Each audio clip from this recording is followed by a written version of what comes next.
그걸 한 번 더 해야 될 것 같은데 우리 마지막 부분에 좀 한번 준비를 좀 해주시기 바랍니다. 우리 민장로님이 소개하신 것은 아주 세계적인 테너, 우리 이경재 테너의 찬양을 듣게 된 것을 하나님께 감사를 드립니다. 특별히 이번에 뉴욕에 오셔서 특별한 그 그랜트, 이 콩쿠르에서 이 모든 것들을 지원하는, 앞으로의 그 자금도 지원받는 그런 콩쿠르에 지금 1차, 2차 지금 진행을 하셨고요. 아마 내일 이제 3차가 있는데 여러분 많이 기도해 주셔서 이번에 잘 이 좋은 결과를 통해서 좋은 자금과 또 여러 가지 후원들을 받으실 수 있도록 그렇게 좀 기도를 해주시면 좋겠습니다. 우리 세계적인 테너의 우리 이제 찬양을 들었는데요. 우리 우주적인 찬양대의 찬양과 협연을 좀 하는 걸 우리 뉴욕 중앙교회 우주적인 찬양대와 협연을 할 기회를 다음번에 가지시면 좋겠다 이렇게 생각이 됩니다. 여러분들 그렇게 소망하시죠? 감사합니다. 자, 오늘 우리 함께 나눌 주님의 귀한 말씀은 요한복음 10장 7절로 9절에 있는 말씀을 통해서 양의 문, 희망을 꿈꾸다 라는 것입니다. 어느 교회 목사님이 신자들에게 이렇게 다음 주 설교에 대한 예고를 했습니다. 전에도 한번 제가 그런 적이 있었던 것 같은데 이분도 그렇게 하셨어요. 다음 주에는 거짓말하는 죄에 대하여 설교가 있겠습니다. 그런데 여러분들이 그 말씀에 보다 더 영감적인 도움을 얻기 위해서 마가복음 17장을 좀 읽어보시면 좋겠습니다. 그러면 여러분들이 다음 주 설교가 빨리 이해가 되실 것입니다. 이렇게 미리 예고를 해 주셨습니다. 다음 주 이제 드디어 설교가 시작이 되었습니다. 목회자이신 우리 목사님이 단에 오르셔서, 자, 우리 지난주에 예고를 해드렸는데 마가복음 17장 다 읽어오신 분 한번 손 들어보세요 했더니 우리 온 성도들이 막 손을 여기저기서 다 듣는 것입니다. 목사님이 그 다음에 뭐라고 얘기했을까요? 자, 그럼 이제 시작할까요? 거짓말하는 죄에 대해서 이야기를 시작하겠습니다. 마가복음은 16장까지밖에 없습니다. 그런데 신자들이 뭐야, 읽지도 않고 없는 17장을 읽었다고 손을 든 거예요. 여러분들도 오늘 거짓말 안 하시게 되길 바랍니다. 여러분들 양문 안에 계십니까? 오늘 요한복음 10장 7절로 9절에 있는 말씀입니다. 그러므로 예수께서 다시 이르시되 내가 진실로 진실로 너희에게 말하노니 나는 양의 문이라. 나보다 먼저 온 자는 다 절도요 강도니 양들이 듣지 아니하였느니라. 내가 문이니 누구든지 나로 말미암아 들어가면 구원을 얻고 또는 들어가며 나오며 꼴을 얻으리라. 자, 여러분들 양문으로 다 들어가셨어요? 손 한번 들어볼까요? 우리 오늘 양문, 희망을 꿈꾸기를 원합니다. 왜냐하면 어떻게 보면 우리들의 요즘의 신앙의 모습, 오늘날 이 시대의 시대적 환경은 상당히 우리의 고개를 갸우뚱하고 마음에 큰 부담을 줄 수가 있습니다. 왜냐하면 저는 여기 누가복음 22장 24절의 말씀을 좀 관심 있게 봅니다. 또 저희 사이에 그중 누가 크냐 하는 다툼이 난지라. 지금 이 배경의 말씀은 무엇입니까? 지금 세종 예식이 이루어지고 마지막 예수님과 자리한 제자들이 마지막 만찬에서 이제 성만찬 예식 떡을 뗀 다음에 바로 이렇게 이 일을 하는 것입니다. 우리 지난주 우리 3기 성만찬 예식을 했습니다. 그런데 혹시 오늘 이 시간 우리가 이런 마음이 아닌가라고 생각을 해봅니다. 제자들은 지난 3년 반 동안 예수님을 따라다녔고 놀라운 기적의 역사를 보았습니다. 그리고 이제 예수님과 하는 마지막 만찬 자리에서까지 그들은 어떤 모습을 보여줘요? 그 중에 누가 크냐 하고 서로 다투는 것입니다. 이제 내일이면 예수님 십자가에 달려 돌아가십니다. 그런데 그 직전까지, 그리고 6월절이 무엇입니까? 바로 구원의 십자가의 역사를 기념하고 경험하는 날인데 그 떡을 다 뗐어요. 그리고 나서 어떻게 하는 거예요? 누가 더 크냐? 싸우는 것입니다. 그냥 싸우는 게 아니에요. 이 부분에 대하여 시대의 소망은 이렇게 설명하고 있습니다. 제자들이 다락방에 들어갔을 때에 그들의 마음은 무엇으로 가득 찼다? 무엇으로 가득 찼다고요? 적개심이 뭐예요? 총만 들어오면 쏠 것 같은 마음입니다. 아주 적대적인 마음입니다. 누가요? 예수님의 제자들이 3년 반 동안을 예수님 저희는 이렇습니다. 뭐든지 다 하겠습니다. 이랬던 사람들이에요. 그런데 이제 내일이면 예수님 십자가에 달려 돌아가시는데 그 직전까지 싸우는 것입니다. 그냥 싸우는 게 아니에요. 악의 다툼을 벌이는 거예요. 내가 더 높다. 높은 자리에 차지해야 된다. 적개심이라고 그랬어요. 며칠 전에 여러분들 워싱턴 DC에서 또 한 명의 여인이 죽었지요. 난 그 여인이 왜 차를 그 백악관 저지선을 넘어서까지 그렇게 가는지 이해를 못하지만은 뭐 기사에는 우울증에 심히 시달렸다라고 하는 얘기를 합니다. 근데 그 여인이 그 저지선을 비껴서 막 경찰들이 막는 그러한 이 도로를 치고 달리지 않았습니까? 한참 동안을 달리다가 이제 차가 서지요. 문으로 나왔습니다. 경찰들이 그냥 총을 쐈어요. 무기도 없는 여인이 그 자리에서 죽었습니다. 그 차에는 18개월 된 그 여인의 아이가 있었습니다. 요즘 정당방인지 과잉방어인지 모르겠지만 사람들의 마음속에 뭐예요? 조금만 저거 하면 적개심이 있는 것 같아요. 오늘날 보십시오. 뭐 어제도 우리가 그 문제를 위해서 기도도 했고 조금 전에 우리 심 집사님도 기도를 하셨지만은 지금 이 국가 부채 채무 뭐 분리행인가요? 그 제한 시한인가요? 서로 정치적인 논리에 의해서 지금 공무원들의 상당수가 뭐예요? 월급을 못 받고 있습니다. 국가 공무원들이 이제 지금 어떤 상태? 휴직 상태, 아니 해고 상태입니다. 그들의 정치적 논리 때문에 지금 그런 일들이 이루어집니다. 누가 옳고 그름을 저는 이야기할 수 없어요. 잘 알지도 못해요. 그러나 사람들의 마음속에 자기들의 논리와 주장을 통해서 상대방을 어떻게 하는 거예요? 서로 타격하고 싸우는 것입니다. 제자들이 가졌던 마음과 지금 오늘날 세상의 마음이 별다르지 않아요. 혹시 우리는 어떨까요? 우리의 마음은 어떻습니까? 예수님을 따라다녔던 예수님의 제자들마저도 그런데 사실 우리는 예수님을 친히 보고 따라다닌 건 아니란 말이에요. 우리는 자신할 수 있을까요? 우리는 괜찮다고 얘기할 수 있을까요? 오늘날 기독교 인구가 점점 감소하고 있다는 이야기들을 많이 듣지요. 또 우리들의 모습을 한번 봅니다. 과연 성령의 능력과 역사가 있는가? 우리의 가정, 우리의 교회, 우리의 직장, 내 자신은 삶에 문제가 없는가? 계시록 11장 1절로 2절에 또 내게 지팡이 같은 갈대를 주며 말하기를 일어나서 하나님의 성전과 제단과 그 안에 경배하는 자들을 청량하되 성전 밖 마당은 청량하지 말고 그냥 두라. 이것을 이방인에게 주었은즉 저희가 거룩한 성을 42달 동안 짓밟으리라. 여기 성전 안과 성전 밖에 대한 두 가지 접근의 차이가 있는 것을 볼 수가 있습니다.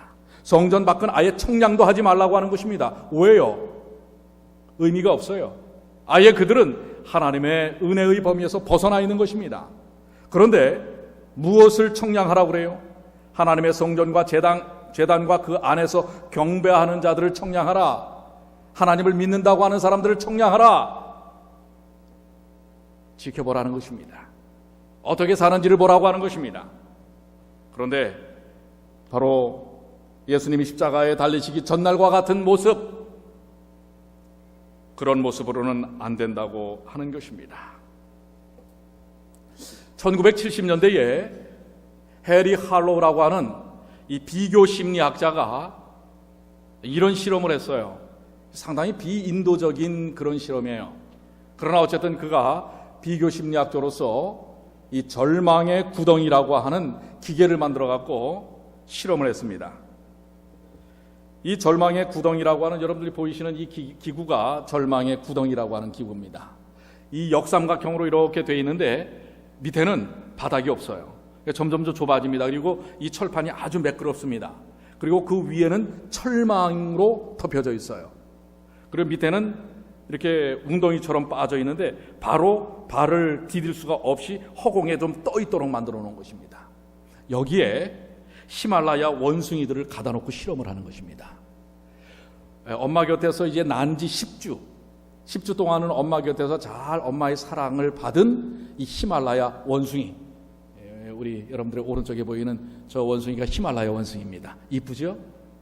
그런데 이 10주 된 히말라야 원숭이를 이 절망의 구덩이에다가 집어넣어 버립니다. 그리고 뚜껑을 덮어놔요. 그럼 이 원숭이가 이 비탈길을 막 이렇게, 근데 그 아주 매끄럽기 때문에 올라탈 수가 없어요. 이 잘 올라타는 원숭이도 올라탈 수 없고 미끄러지면 또 밑에는 빠지게 돼 있어요. 그러니까 안 빠지려고 이 구멍이 점점 좁아지긴 하지만 안 빠지려고 아주 몸을 버팁니다. 이렇게 여러 날을 이러한 그 절망의 구덩이에다가 이 원숭이를 집어넣으면 한 이틀 정도 빠지락대면서 어떻게 해서든지 이 올라오려고 애를 쓰다가 한 이틀째쯤 되면은 포기를 해버려요. 포기를 하고 이 그냥 밑에 구덩이에 빠지려고 하는 그것만 이렇게 몸으로 버티면서 그냥 꼼짝을 안 하는 것입니다. 결국 이 공동 연구자였던 수오미 박사는 바로 이 10주 동안 엄마 곁에서 아주 즐거운 경험을 가졌던 원숭이라도 통 속에 들어갔다 나오면 상처를 입은 채로 나온다고 하는 것입니다. 이 원숭이도 심리적인 상처를 받고 나와요. 갇혔던 원숭이들은 30일만 지나도 정신이 붕괴가 돼버려요. 그리고 1년 동안이나 갇혀져 있었던 원숭이는 거의 움직이질 않는다는 것입니다. 탐험하지도 않고 놀지도 않고 짝짓기도 하지 않고 다른 원숭이들이 이렇게 함께 놀도록 내버려둬도 구석에 탁 이렇게 웅크려 있어갖고 아무 일도 안 하다가 결국은 죽습니다. 왜요? 그렇게 이 절망의 구렁이에 넣어놓고 며칠을 견디면 자기 자신을 완전히 포기하고 절망 속에서 그 정신적 시스템, 체계가 완전히 붕괴되고 마는 것입니다. 어떻게 보면 우리가 이런 세상에서 죄악의 절망의 구덩이, 영적인 절망의 구덩이에 사는지 모릅니다. 애써봅니다. 살아보려고 살아봅니다. 애써보다가 어느 순간이 되면 그냥 될 대로 되라, 그냥 되는 대로 살지, 이렇게 돼버리는 것이 아닌가 하는 것입니다. 내 힘으로 뭔가 이루어야 할 것만 같지만 하다가 안 되면 뭐 하는 거예요? 포기해 버리는 것입니다. 어떤 면에서는 그 노력, 애초에 그 노력을 시도하는 것 자체가 그 절망의 구덩이에서는 무의미했는지 모릅니다. 어떻게 보면 아까 우리 성전 안에서 하나님을 경배하는 자들을 측량하라라고 했을 때 우리의 모습을 보고서는 우리가 과연 측정될 것이 있을까라고 생각합니다. 여러분의 품성, 여러분의 지금의 신앙적 상태, 이런 것을 여러분들이 보면서 여러분들은 어떤 생각을 하십니까? 그래도 나는 나름대로 하고 있어 라고 느끼십니까? 아니면 에이, 해보니 안 돼, 이거 안 되는 게 당연한 거야, 이렇게 우리가 생각하고 있지는 않습니까? 사실 그동안 우리가 이 신앙적인 어떤 교육과 접근에 대한 패턴이 상당히 다시 한번 생각해 봐야 하는 그런 문제인지 모릅니다. 자, 예수님이 십자가에 달려 돌아가시고 그 다음에 부활하신 후 이제 승천하신 이후에 몇 년이 흘렀어요? 2000년이 흘렀어요. 꽤 사람들은 어떤 위기의 순간들이 오면 자극을 받습니다. 그리고 마음의 새로운 자세를 갖습니다. 특별히 21세기 2000년을 맞이하면서 사람들은 예수님의 재림에 대해서 그랬는지 모릅니다. 그러나 지금 벌써 2013년, 지금 몇 월 달이에요? 10월 달이에요. 이제 올해도 몇 개월밖에 안 남았어요? 3개월밖에 안 남았어요. 그런데 이런 상태로 내가 과연 예수님을 맞이할 수 있을까? 한숨을 쉬는 분이 계시네요. 오늘 나의 신앙은 이런 상태로 괜찮을까? 혹시 우리는 절망 속에 있는지 모릅니다. 그런데 사실 우리 자신의 모습을 보면 예수님의 제자들처럼 지금도 뭐예요? 다투고 싸우고 세상 가운데서도 또 가정에서도 교회에서도 아기다툼을 하면서 사는 예수님의 제자들과 별다를 것이 없는 우리의 모습들을 발견할지 모릅니다. 과연 우리에게서 희망을 볼 수 있을까요? 어떻습니까? 희망이 있어요, 없어요? 우리들의 청년들의 모습, 우리 어린이들의 모습, 여러분의 모습, 여러분의 가정은 희망이 있습니까? 여러분의 직장에서는 희망이 있어요? 이 미국이라는 국가, 아메리칸 드림을 꿈꾸고 왔지만 요즘 그런 얘기들이 많이 나와요. 아이고, 이제는 아메리칸 드림이 아닌 것 같아. 세상에서 희망을 볼 수 있습니까? 우리 교회에서 희망을 볼 수 있습니까? 예수님의 제자들도 내일이면 바로 예수님 십자가에 달려 돌아가시는데 그때까지도 그들의 모습 속에서 희망을 볼 수 있었을까요? 예수님의 마음이 어땠을까요? 저는 그때 예수님의 마음을 한번 생각해 봅니다. 이제 내일이면 예수님 떠나셔야 합니다. 십자가에 달려 돌아가셔야 돼요. 그런데 지금 이 제자들은 엉뚱한 것을 가지고 지금 싸우고 있어요. 아마 그때부터 예수님이 지금 심장이 벌렁벌렁 하셨을지 몰라요. 도대체 이들에게 뭘 맡기고 떠날 수 있는가? 그게 오늘 여러분과 저의 모습이 아닐까라는 생각도 합니다. 여러분과 저를 보면서 어때요? 희망이 있어요?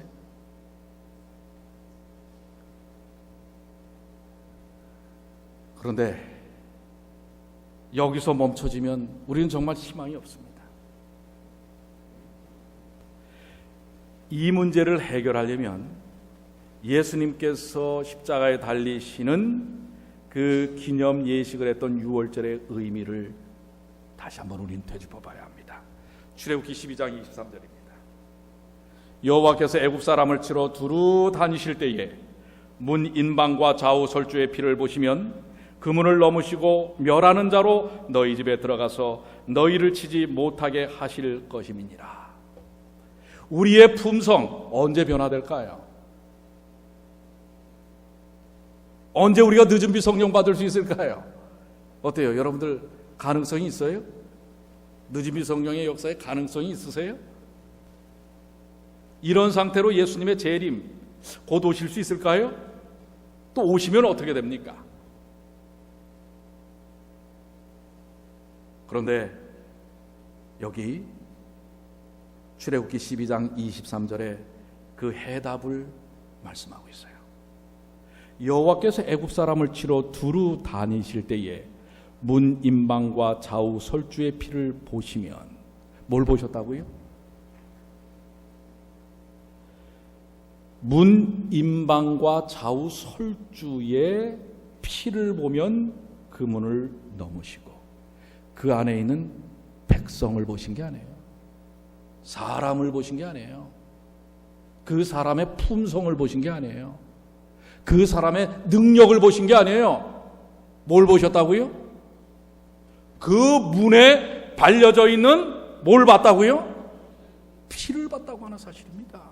그 피가 누구의 피예요? 예수 그리스도의 피요, 예수님의 십자가입니다. 예수님의 십자가의 피를 받기에 그 안에 있던 사람이 구원을 받은 것이지, 그 사람들의 행위와 품성과 삶의 결과를 보고선 넘어간 게 아니라는 사실을 기억하시길 바랍니다.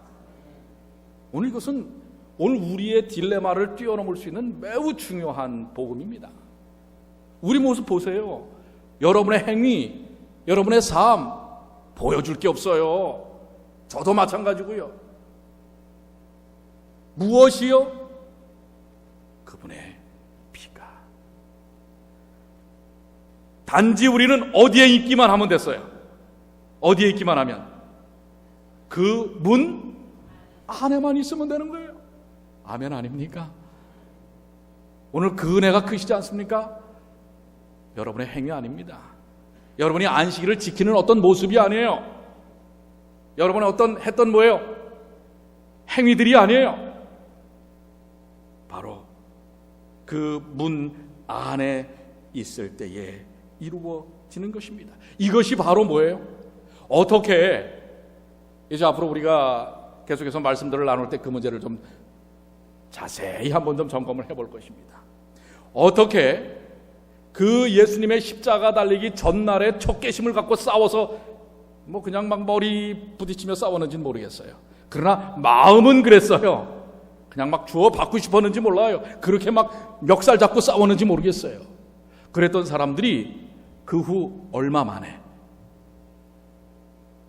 똑같은 그 뭐예요? 마가의 다락방에서 있었던 일이거든요. 50일 후에, 오순절이죠. 뭐가 내렸어요? 성령이 내리는 경험이. 그래서 성령이 내려지자 그들의 삶이 어떻게 됐어요? 완전히 변화됐죠. 어떻게 그 50일 만에 그럴 수 있었을까? 아니 50일이면은 되는구나 라는 것입니다. 며칠이면 돼요?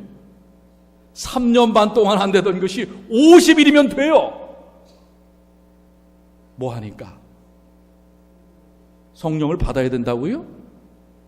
아니 50일 후에 성령을 받았는데 그럼 여러분도 성령 또 받아야 되네. 먼저 성령 받아야 품성이 또 변화됩니까? 어때요? 성령 받아야 품성이 변화됩니까? 이 사람들이 성령 받아서 그 다음에 품성 변화돼서 나아가던가요? 물론 그렇죠. 그런데 이 성령을 어떻게 받았냐 이 말이에요. 어떻게? 기도하고 뭐 많지요. 근데 그게 다 뭐냐 이거예요. 자, 여기 여러분들 이 성은 가나안에 있었던 6개의 무슨 성일까요? 도피성이에요. 이 도피성은 자, 여기 민수기 35장 26절로 27절 그러나 살인자가 어느 때든지 그 피하였던 이 문 안으로만 들어가면 어떻게 해요? 구원을 받아요. 피하였던 도피성 지경 밖에 나갔다 하자. 근데 그 도피성으로 들어갔던 살인자가 나오면 어떻게 되는 줄 아세요? 피를 보수하는 자가 도피성 지경 밖에서 그 살인자를 만나 죽일지라도 위하여 피 흘린 죄가 없느니라. 즉 살인을 해가지고 도피성으로 들어갔는데 그 살인자가 도피성 밖으로 나왔을 때 보수하는 자는 뭐냐면은 그 살인범을 잡는 사람입니다. 잡는 자가 밖에서 잡았잖아요. 그럼 그 사람을 죽여도 죄가 없어요. 도피성 밖에서는 살인자를 죽여도 죄가 없었단 말이에요. 즉 바꿔 말하면 살인자는 어디 있을 때만 살 수 있어요? 도피성 안에. 근데 이 도피성이라고 하는 제도가 무조건적인 것은 아니지만은 도피성은 무죄하게 또 실수로 과실치사를, 그래서 그 당시에 사람을 죽이면은 즉결 처분을 받는 관습법이 있었거든요. 그러니까 어떻게 해요? 도망을 가야 돼요. 도망을 가는데 일단 도피성 문 안으로만 들어가면 일단 그 살인을 했어도 그 사람은 대제사장이 죽을 때까지 그 안에서 보호를 받습니다. 뭐 하기만, 그 살인에 대한 것을 거기서 심판하는 것도 아니에요. 그 사람의 저걸 따지는 것도 아니에요. 들어가기만 하면 어떻게 되는 거예요? 구원을 받는 거예요. 뭐 하기만 하면? 도피성 문 안으로 들어가기만 하면. 이것을 부조와 선지자는 이렇게 설명하고 있습니다. 고대 하나님의 백성을 위해 지정된 도피성은 그리스도 안에 준비된 피난처의 상징이었다. 이러한 이 땅의 도피성을 마련하셨던 동일한 자비로우신 구주께서는 그의 보혈을 흘리심으로 하나님의 율법을 범한 자들을 위하여 저희가 둘째 사망에서 피하여 안전함을 얻을 수 있는 확실한 피난처를 준비하셨다. 어떠한 권세도 용서를 받기 위하여 그리스도께 나아가는 영혼을 그 손에서 빼앗을 수 없다. 뭐 하기만 하면 된단 말이에요. 양의 문, 그리스도는 양의 문이라고 그랬어요. 그 문으로만 들어가면 어떠한 죄인도 무엇을 받았다? 구원을 받았다고 하는 것입니다. 그렇기 때문에 로마서 8장 1절은 뭐라고 말씀하세요? 그러므로 이제는 그리스도 예수 안에 있는 자에게는 뭐가 없다? 결코 정죄함이 없나니. 누구 안에 있는 사람은?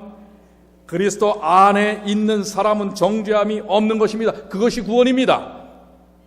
오늘 여러분들, 우리가 구원받는 것, 우리가 변화되는 것, 우리의 삶 속에서 역사가 일어나는 것은 그리스도 안에 있어야 하는 것입니다. 그리스도 안에 있는 것처럼 하면 안 돼요. 이 거짓 선지자에 대하여 예수께서 말씀하실 때 양의 옷을 입은 쓴 일이라고 그랬어요. 겉모양만 뭐예요? 양이야. 속은 뭐예요? 일이에요. 바로 십자가 전날의 제자들이 그것입니다. 지금 그들은 예수님과 3년 반을 쫓아다녔지만 누구 안에 들어가 있지 않는 거예요. 누구 안에 안 들어가 있어요? 예수 안에 안 들어가 있는 거예요. 여러분들 수십 년 동안 신앙생활을 해도 예수 안에 안 들어가 있으면 그것은 아닙니다. 뭐해요? 싸웁니다. 자기의 자아를 드러내고 싸웁니다. 남을 무시합니다. 경멸합니다. 변화가 일어나지 않습니다. 삶의 능력을 경험할 수가 없습니다. 품성 변화 될 수가 없어요. 품성 변화가 먼저가 아닙니다. 누구께로 들어가라고요? 여러분, 희망 없는 우리의 모습 속에서 희망을 찾을 수 있는 길은 단 한 가지, 우리가 누구 안에 들어가는 것이라고요? 그리스도 안으로 들어가는 것입니다. 양의 문인 그리스도 안으로 들어가는 것입니다. 그리스도 안에 있어야만 하는 것입니다. 그리스도 안에 있는 자는 결코 정죄함이 그래서 없다고 하는 것입니다. 자, 그리스도 안에 있다고 하는 경험, 이것이 얼마나 우리에게 중요한 것인가. 시편 42편 1절에 시편 기자는 이렇게 얘기해요. 하나님이여, 사슴이 시냇물을 찾기에 갈급함같이 내 영혼이 주를 찾기에 갈급하나이다. 왜 여러분들 사슴이 시냇물을 찾기가 갈급합니까? 왜 사슴이 시냇물을 찾지요? 목이 말라서. 맞는 얘기이기도 하지만 정답은 아니에요. 사슴에는 뭐가 있어요? 사양이 있어요. 그 배꼽에. 그래서 무슨 냄새가 나요? 향내가 나요. 향내가. 그렇기 때문에 맹수가 뭘 쫓아오는 거예요? 사슴의 향내, 사양 냄새를 쫓아오는 것입니다. 그러니까 도망가도 어떻게 할 수가 없어요. 흔적이 남으니까. 그런데 이 사슴이 어디에 적시기만 하면 사양 냄새가 싹 없어지는 줄 아세요? 물에다가 자신을 탁 담아버리면 그 뭐예요? 사양 냄새. 예전에는 그 여자분들이 또 이게 뭐예요? 또 의미가 있어갖고 이 사양 주머니를 차면은 또 남자들이 좋아한다고. 그걸 또 사타구니에다 차고 다니고 그랬다고 그래요. 그 냄새가 어디 들어가면 없어진단 말이에요? 왜 사슴이 시냇물을 찾기에 갈급한 건가? 사슴도 침례받기를 원하는 거예요. 우리의 죄악의 모든 흔적들은 우리가 어디 들어갈 때에 우리를 위하여 십자가에 돌아가신 구원의 역사를 우리에게 보여주신 침례의 역사를 통해서 우리에게 보여주시는 것입니다. 그게 바로 뭐예요? 십자가예요. 그게 십자가입니다. 잘나서가 아니에요. 능력이 있어서가 아니에요. 잘생겨서가 아니에요. 돈이 있어서가 아니에요. 많이 배워서가 아니에요. 내가 어떤 행위들을 했기 때문이 아니에요. 그분의 물에, 그분의 피에, 그분의 십자가에 들어가야 하는 것입니다. 로마서 6장 11절, 이와 같이 다 같이 한번 읽겠습니다. 시작. 이와 같이 너희도 너희 자신을 죄에 대하여는 죽은 자요 그리스도 안에서 하나님을 대하여는 산 자로 여길지어다. 그리스도 안에서 뭐 한다고요? 산 자로 여긴다고 하는 것을 기억하십시오. 이제 예수님의 피를 그냥 찔끔 묻혀서는 안 됩니다. 우리가 그리스도인인 척해서는 안 됩니다. 그리스도 안에 있는 삶을 살아야 합니다. 그리스도 안으로 달려가야 합니다. 그런데 그리스도 안으로 들어가는데 우리를 막는 게 있어요. 그게 뭐예요? 자예요. 자기를 갖고는 그리스도 안으로 들어갈 수가 없어요. 자기를 내려놔야 합니다. 그렇기 때문에 여기 어찌해야 하는가? 야고보서 2장 21절로 22절 우리 조상 아브라함이 그 아들 이삭을 제단에 드릴 때 행함으로 의롭다 하심을 받은 것이 아니냐. 여기 행함을 강조합니다. 우리 행해야 합니다. 구원은 여러분들 행해야 합니다. 어이 뭐야? 우리 목사님이 행함의 의를 강조하네. 이 이단 아니야? 행해야 합니다. 여기 말씀하셨잖아요. 우리 조상 아브라함이 그 아들 이삭을 제단에 드릴 때 행함으로 의롭다 하심을, 믿음이 아니에요. 행함으로 의롭다 하심을 받은 것이 아니냐. 너가 보거니와 믿음이 그의 행함과 함께 일하고 행함으로 믿음이 온전케 되었느니라. 그런데 무슨 행함이에요? 무슨 행함? 행함이 구원을 얻습니다. 어떤 행함이에요? 아브라함이 누굴 드렸어요? 이삭을 제물로 드렸어요. 즉 이삭이 누구예요? 어린 양이죠. 어린 양 대신 드리려고 했으니까. 즉 어린 양을 제단에 드리는 행함이 있어야 하는 것입니다. 즉 예수 그리스도의 십자가를 믿는 행함이 있어야 된다는 사실이에요. 다른 행함이 아니에요. 여러분의 품성을 드러내는 행함이 아니에요. 그러니까 이 야고보서의 행함의 핵심이 뭔지 아세요? 십자가를 받아들이는 행함을 하라는 것입니다. 히브리서 11장 믿음의 장에서 분명히 얘기합니다. 믿음으로 유월절과 피 뿌리는 예를 정하였으니 이는 장자를 멸하는 자로 저희를 건드리지 않게 하려는 것이며 믿음으로 저희가 홍해를 육지같이 건넜으나 애굽 사람들은 이것을 시험하다가 빠져 죽었으며. 믿음인데 행함으로 나타나는데 그 행함이 뭐예요? 다 유월절에 피 뿌리는 예, 홍해를 육지같이. 홍해는 뭡니까? 침례 경험이죠. 예수님의 십자가죠. 예수님의 십자가의 피의 보혈이죠. 또 믿음으로 기생 라합은 정탐꾼을 평안히 영접하였으므로 순종치 아니한 자와 함께 멸망치 아니하였도다 하면서 이 정탐꾼들을 지붕 3대라고 하는 데다가 감춰 놓습니다. 3대가 뭘 의미해요? 십자가를 의미합니다. 그리고 그 구원의 표로서 자주색 뭐를 내리죠? 붉은 끈을 내려놓죠. 십자가의 보혈을 상징하는 것입니다. 그 행함이에요. 다른 행함이 아니에요. 무슨 행함이라고요? 예수 그리스도 안으로 들어가는 행함, 십자가의 의를 받아들이는 행함이 필요하다는 사실입니다.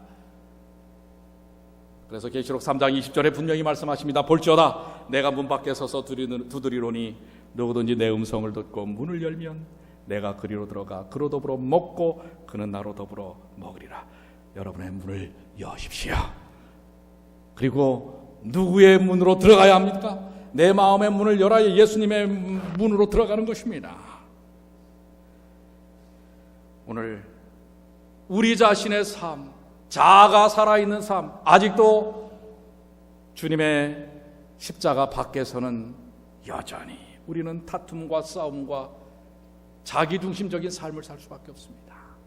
그래서 오늘 이 예배를 통하여 여러분들 주님의 양문 안으로 들어가시게 되길 바랍니다. 그 믿음의 행함이 있어야 합니다. 십자가로 들어가야 됩니다. 예수 안으로 들어가야 합니다. 그것이 바로 50일 만에 그들이 성령 받았던 역사였다는 사실을 기억하십시오. 오늘 우리가 참 우리를 보면은 너무 약하잖아요. 지금 우리 해봐야 100여 명밖에 안 돼요. 다 해봐야. 어떻게 이 뉴욕을 복음화 시키겠습니까? 복음화는 둘째치고 매일 싸우지요. 다투지요. 자랑하지요. 삐치지요. 그게 우리입니다. 이런 우리 갖고 어떻게 하겠습니까? 그런데 주님께서는 50일 만에 그 일을 제자들을 통하여 이루십니다. 희망이 있습니다. 양문 안에는 꿈이 있습니다. 희망이 있습니다. 믿음의 역사가 있습니다. 오늘 주님 안에서 희망을 꿈꾸게 되시길 바랍니다. 오늘 우리에게 그걸 약속하셨습니다. 절망의 구덩이에서 에이 해봐야 안 돼, 그냥 이렇게 사는 거야, 믿음 생활도 이렇게 하는 것이고 우리의 건강의 삶도 이렇게 하는 것이고 이렇게 살면 돼, 이렇게 절망의 늪에 빠져 있게 되지 않게 되길 바랍니다. 아니면 아니야, 이건 어쨌든 간에 이 완전을 나의 삶 속에서 이루어야 돼. 품성 변화를 이루어야 해. 자기 노력으로 하지 않으시게 되길 바랍니다. 이 두 가지 극단에서부터 여러분들이 벗어나시게 되길 바랍니다. 오직 양의 문 안에서 하나님이 주시는 희망의 역사, 오순절의 역사를 경험하시는 주님의 귀한 자녀들이 되시기를 간절히 축원합니다. 요한복음 10장 7절로 9절에 있는 말씀 다시 한번 봅니다. 다 같이 한번 읽어보겠습니다. 그러므로 시작. 그러므로 예수께서 다시 이르시되 내가 진실로 진실로 너희에게 말하노니 나는 양의 문이라. 나보다 먼저 온 자는 다 절도요 강도니 양들이 듣지 아였느니라. 내가 문이니 누구든지 나로 말미암아 들어가면 구원을 얻고 또는 들어가며 나오며 꼴을 얻으리라. 내가 문이니 라고 주님께서 말씀하셨습니다. 그 문 안으로 들어가셔서 내 가정의 복음화, 내 직장의 복음화, 뉴욕의 복음화, 우리 뉴욕 중앙의 부흥의 역사가 이 희망이 꿈이 아니라 현실이요 약속이라는 사실을 경험케 되시길 바랍니다. 오늘 우리에게 50일의 놀라운 역사가 약속되어 있습니다. 우리 초대교회에 허락하셨던 그 역사, 그 50일 안에 3년 반 동안에 안 이루어졌던, 자아 때문에 안 이루어졌던 그 역사가 오직 자아를 내려놓고 예수님 안으로 들어갔던 그들의 삶 속에서 50일 만에 그 놀라운 역사를 경험하였던 것처럼 우리에게 희망이 있습니다. 아직 들어가지 못했던 삶의 경험이 있다 할지라도 우리에게 희망이 있습니다. 예수님 그 양의 문 안으로 들어가면 놀라운 믿음의 역사, 늦은 비의 역사는 거기서 이루어지는 것입니다. 오늘 주님께서 약속하신 그 귀한 믿음의 경험을 이루시는 주님의 귀한 자녀들이 되시기를 간절히 축원합니다. 우리 다 같이 일어나셔서 우리의 소망이 정말 주님 안에서 경험되어지시게 되길 바랍니다.